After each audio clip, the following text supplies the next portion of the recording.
Fala, minha gente! Hoje o clima esquentou de vez no cenário político internacional. Donald Trump classificou o CV e o PCC como organizações terroristas, e isso já está causando uma verdadeira explosão nos bastidores da política e da imprensa. E o que mais chamou a atenção foi o desespero de jornalistas e comentaristas da CNN após a repercussão dessa decisão. Agora eu quero saber de você.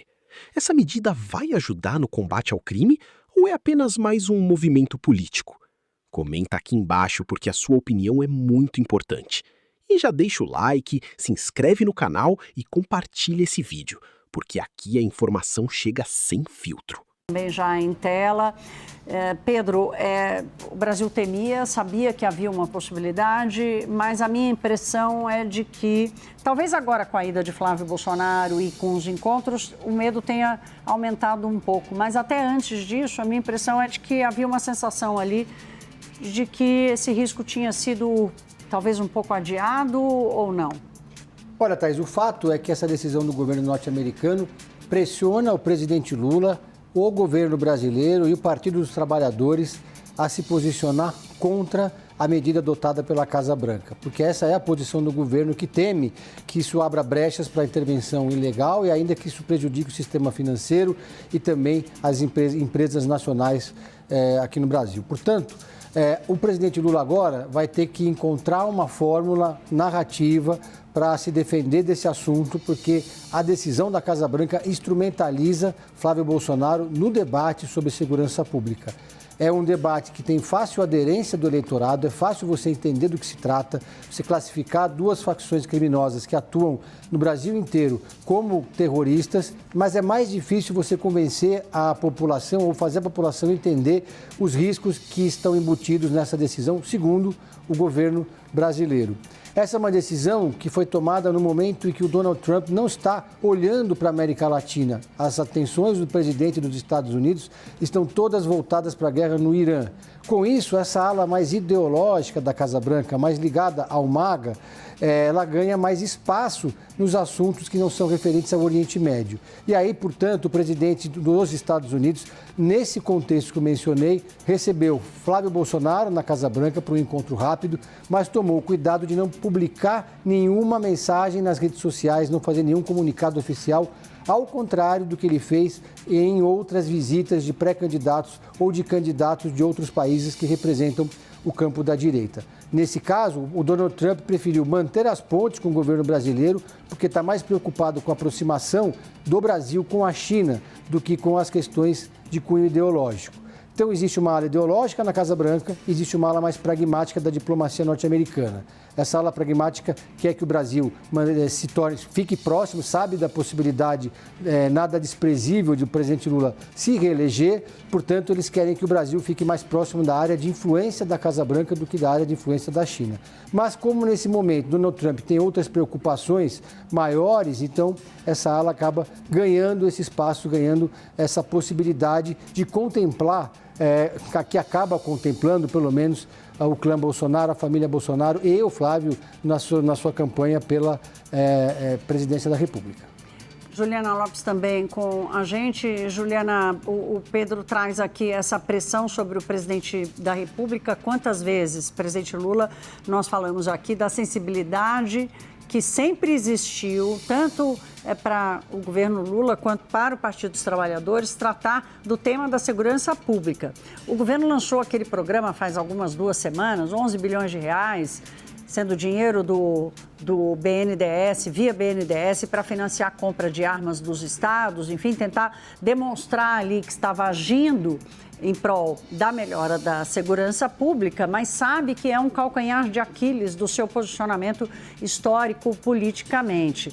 Qual é a sua percepção, se você já conseguiu colher, mas mesmo a gente, como eu disse aqui agora ao Pedro, se você percebia alguma sensação de que esse tema poderia não acontecer agora, diante dessa proximidade de Lula com Trump. A Priscila Yazbek lembrou agora o Mauro Vieira, o chanceler brasileiro, falando com o Marco Rubio, tratando especificamente desse tema, certamente na tentativa de afastar esse risco.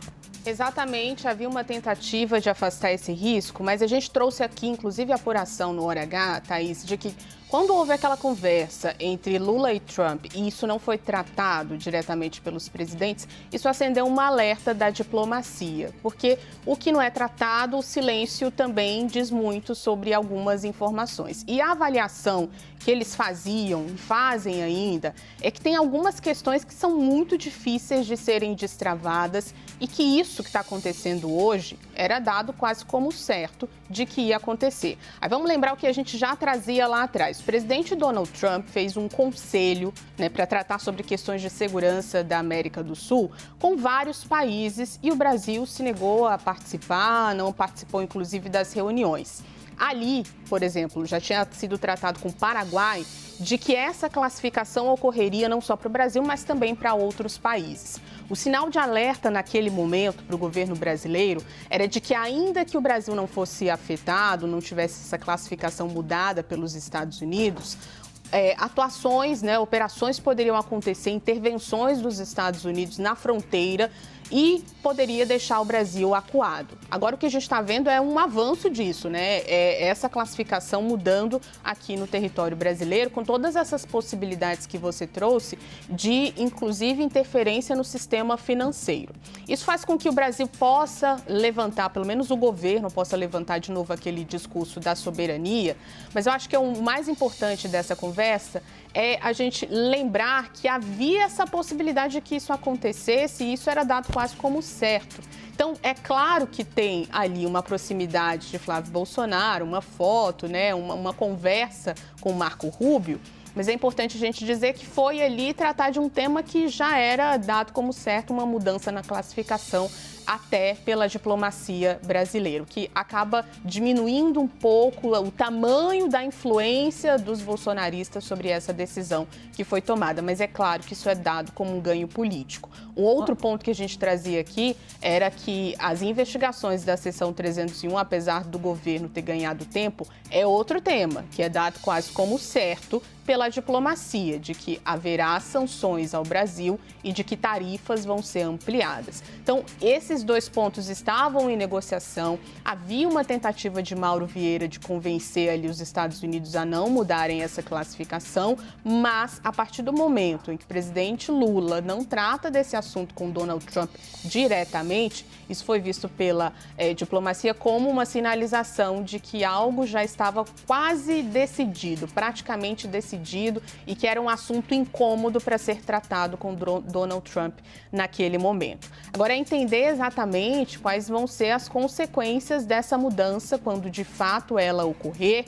Eu apurei aqui que o ministro da Justiça não está no Brasil nesse momento, tem uma expectativa aqui de um posicionamento pelo Ministério da Justiça, mas está no Paraguai, inclusive, numa reunião de ministros da Justiça do Mercosul. Thaís. Obrigada, Juliana. Qualquer novidade, você tem passagem aqui, você sabe disso. A gente recebe agora Fernando Nakagawa, nosso analista de mercado e de economia. Naka, bem-vindo. Uma decisão seríssima, com repercussões seríssimas.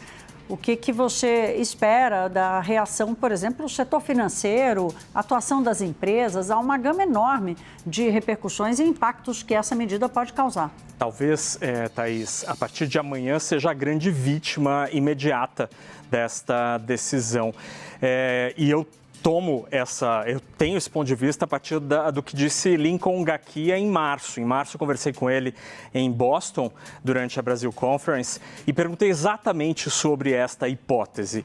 E ele disse que se os Estados Unidos adotassem este status para o PCC e para o Comando Vermelho, ele entende que, em tese, as autoridades americanas poderiam sancionar basicamente todo o sistema bancário brasileiro. Por quê?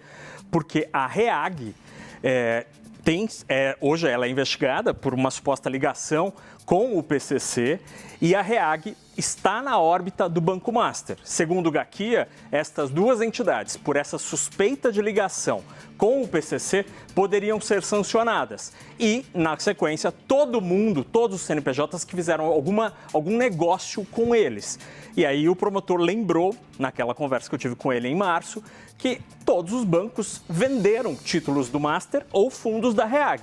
Então, por consequência, segundo ele, todo mundo poderia ser sancionado com esta decisão. Ele diz que esta medida não traz nenhum tipo de benefício do ponto de vista financeiro, já que prejudica o sistema financeiro brasileiro e, pior, prejudica a investigação, porque ele lembra que a lei antifacção no Brasil tem penas, em muitas vezes, piores do que aquelas aplicadas e previstas na lei antiterrorismo. E mais, ao se tratar de terrorismo, a colaboração entre Estados Unidos e Brasil deixa de ser na esfera policial, entre Polícia Federal e FBI, e passa a ser entre exércitos. E aí tem selo de confidencialidade para tudo quanto é lado. Isso tornaria a cooperação entre Brasília e Washington algo bem mais difícil, Thaís. Ótimo você trazer essa conversa, apesar dela ser assustadora, Naka, me fez lembrar aqui de todo o receio e o pavor do sistema financeiro quando dá sanção da lei Magnitsky aos ministros do STF, especificamente Alexandre de Moraes e sua esposa, né? Quer dizer, qual seria o alcance das empresas todas, dos bancos, com essas sanções? E agora isso ganha uma dimensão gigantesca. Eu vou trazer de volta a Priscila Yazbek, que está em Nova York. A Priscila tem apuração aqui. Priscila já volta aqui para o nosso telão. Priscila, você tem apuração sobre uma reunião do governo brasileiro com bancos preocupados exatamente com essa possibilidade? O assunto do momento está dominando as redes sociais, os programas políticos e os bastidores internacionais. Donald Trump voltou ao centro das atenções após classificar o CV e o PCC como organizações terroristas, uma medida que gerou enorme repercussão tanto no Brasil quanto fora dele. A decisão rapidamente incendiou o debate político e dividiu opiniões. De um lado, apoiadores afirmam que essa classificação representa um endurecimento importante no combate ao crime organizado internacional. Eles defendem que organizações criminosas que atuam de forma estruturada, com forte influência econômica e ligação com crimes violentos, devem receber tratamento mais rigoroso por parte das autoridades internacionais.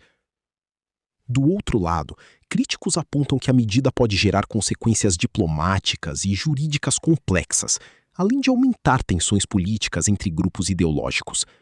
A repercussão na imprensa também chamou atenção.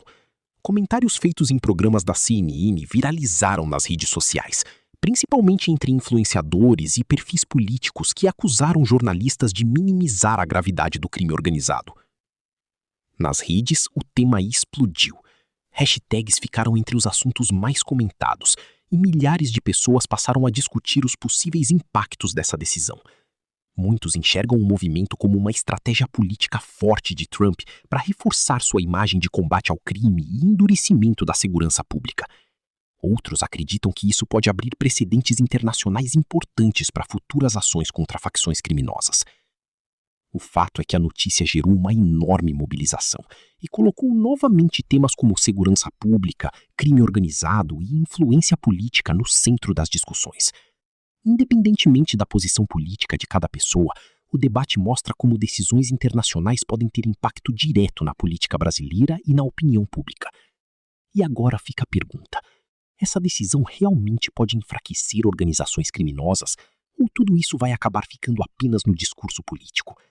Quero muito saber a sua opinião aqui nos comentários. Você acha que medidas mais duras são necessárias? Ou acredita que isso pode trazer